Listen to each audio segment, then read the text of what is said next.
Siinä kuultiin puheenvuoro Irakista, mitä siellä tapahtuu. Ja me painotetaan täällä, että tämä tapahtuma ei asetu valtioiden eikä hallitusten puolelle, vaan me osoitamme solidaarisuutemme tämän Lähi-idän alueen työläisille ja muille siviileille, jotka vaikeissa olosuhteissa ovat jatkaneet mielenosoitusta sotaa ja hallituksia vastaan. Irakissa, kuten tässä kuultiin, on lokakuusta lähtien ollut käynnissä eräänlainen kansannousu, joka vastustaa Yhdysvaltojen invaasion jälkeen pystytetyn hallinnon korruptiota, työttömyyttä ja riittämättömiä julkisia palveluja. Irakin hallitus, demokraattinen hallitus, on olevinaan vastannut näihin vaatimuksiin luodeilla, tarkka-ampujilla, kuumalla vedellä, pippurisumutteilla ja kyynelkaasulla.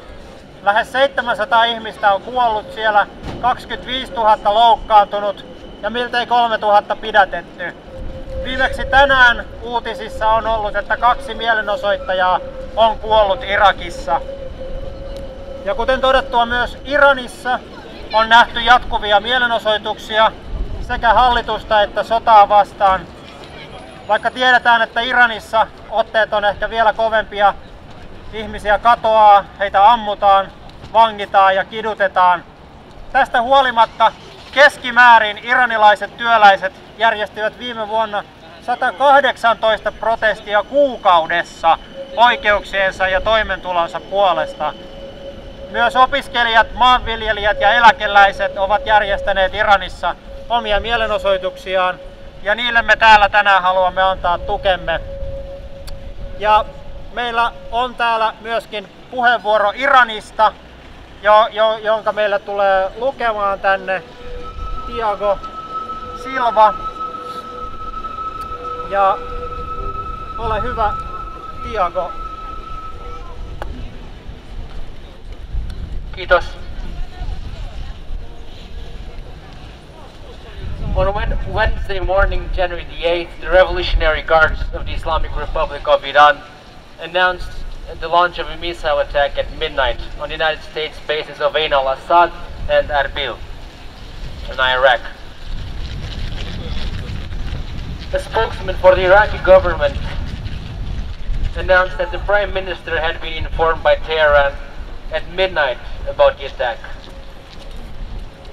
It has been clear during recent days and in the wake of the revenge shouting by regime officials that the Islamic Republic will respond to Qasem Soleimani's death. So the Americans and the coalition forces that had taken security measures for rocket attacks since Tuesday, as some of these countries had already withdrawn part of their troops on Tuesday. Clearly there was a tacit coordination between the two sides to prevent casualties, with evidence suggesting that the Islamic Republic's missile attack had no casualties.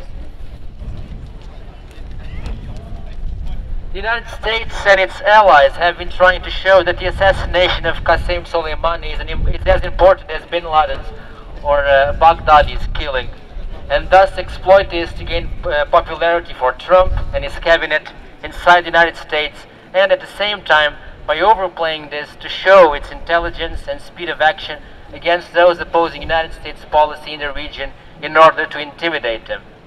But politically, since the United States' interest is not in waging war or not in waging an all-out war with the Islamic Republic, these campaigns and propaganda are also part of the pressure that the United States government has been putting on the Iranian regime to come to the negotiation table.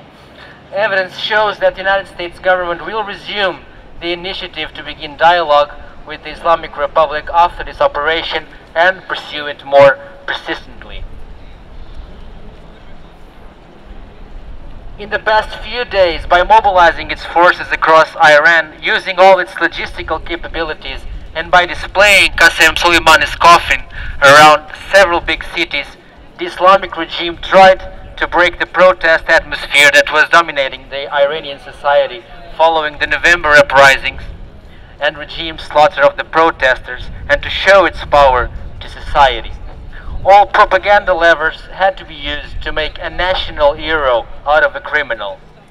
They declared public mourning, closed down schools and offices, and professional panegyrists set off in the midst of the rage to make society forget that their so-called national commander was the one who took part in the bloody repression of the people of Kurdistan in the first year the Islamic counter-revolution took power. The one who called for the suppression of most student protests in Iran in 1999, and who has played an important role in the crackdown of nationwide protests in Iran in mid-November and the bloody suppression of protesters in Iraq.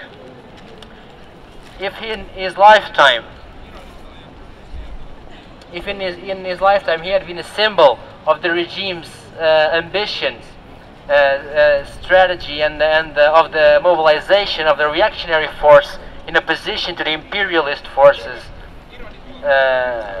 for expansionist purposes in the region, now, after his death, especially the people of Iran and Iraq are going to be the victims of these two reactionary forces and their state terrorism. The fact is that this conflict, no matter what military dimension it takes, has nothing to do with the interests of the people in Iran, in Iraq, and in the whole region. Without the occupation policies and the invasion of the imperialist forces, and without the intervention of the Islamic Republic in the region, it would not have been possible for an ultra-reactionary group like ISIS to emerge. Also, now their military actions and escalations against each other serve only as an attack on the protest movements in Iraq and in Iran. Perhaps the corrupt and reactionary governments of Iran and Iraq can, for a short time, push back the protests of the poor and marginalized in these countries. But there can be no doubt that this controversial atmosphere will not last more than a few days. Neither the Iraqi people can accept the death of the demonstrators in protests lasting for more than 3 months, and the continuation of the rule of the corrupt religious government, nor can the Iranian people forget the killing and imprisonment of thousands of protesters in November 2019 and the 4 decades of oppression by the Islamic regime. Let's not forget that the Islamic regime, with utter shame, did not even allow people to bury their relatives without attacking them by its oppressive forces.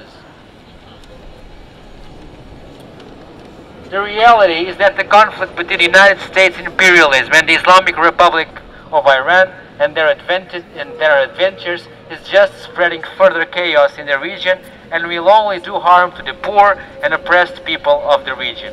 Those who cheer for the state terrorism of the United States imperialism and those who align themselves with the regime of the Islamic Republic in killing one criminal by another criminal are part of this reactionary confrontation.